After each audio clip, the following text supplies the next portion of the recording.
Երբ Փեստոսը իշխանության գլուխ անցավ, 3 օր հետո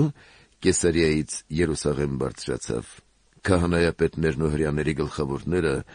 նրանց զեկույց տվին Պողոսի մասին և նրանից շնորհ խնդրելով աղաչում էին, որ նրան Երուսաղեմ կանչի,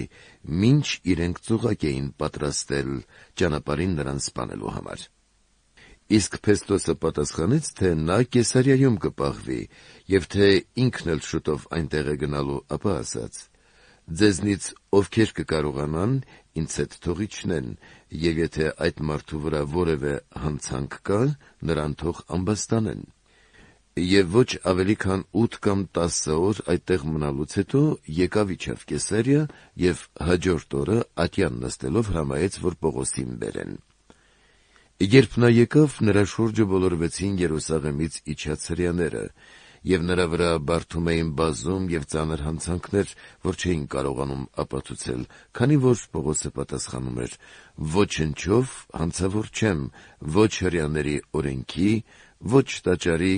ոչ էլ Կայսեր դեմ»։ Բայց Փեստոսը, կամենալով հրեաներին շնորհ անել, Պողոսին ասաց.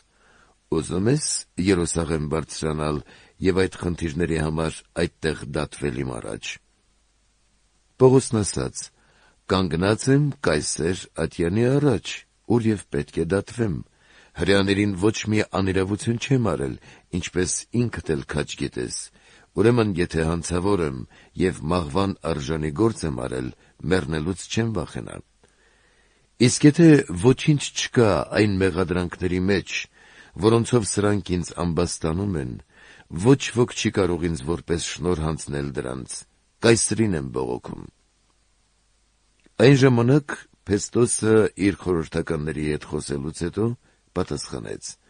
«Կայսրին բողոքեցի՞ր, Կայսեր մոտ պիտի գնաս»։